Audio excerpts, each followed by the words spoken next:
Hello, my name is Isaac Zisman, and for No Contact, I'm going to read my story, A Little Lucky in the Evening.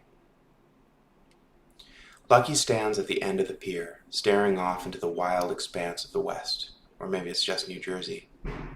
It's all back there, the thick of it, life as it was and is and soon again shall be, but for now he's stuck on this shifting island, and the sidewalks don't even have parking meters anymore to lean on. Time was when the smell would come up hot and salty, the exhaust puttering off the edges of some dine-in floating monstrosity. Lucky would say to himself that this was fine, fine, and the golf balls would go tinking off the metal poles, holding up the netting of the great enclosed driving range to the south.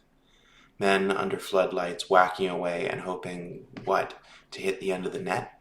To get a good crack at one and have it go sailing through out into the Hudson?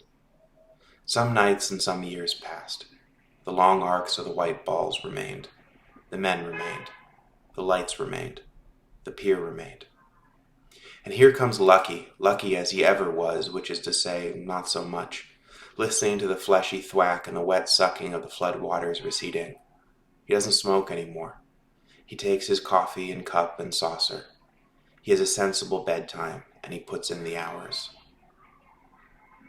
On the walk home, there's a dark street with a thick canopy of trees, cicadas screaming out the last orgy of the summer. Possibly, he heard, they're eating each other.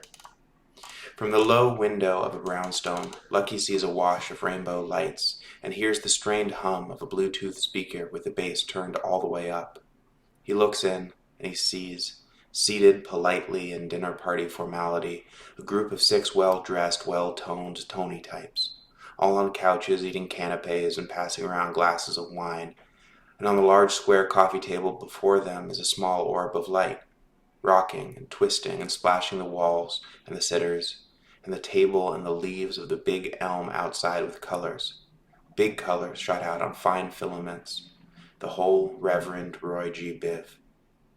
The light rotates and turns and shoots out its lasers, and the sitters sit and seem to reflect a little and take small, appropriate, thoughtful sips as if to say, oh yes, or ah, or right. And Lucky feels a cold wind blowing across his collar, and his hands going tingly in their pockets, and he turns again to look once more, one more time, back at the river. And there's a smell on the air of wood smoke and ash and water and ice, but layered like, stratified like a shroud of rock wall and dust on the side of some distant highway.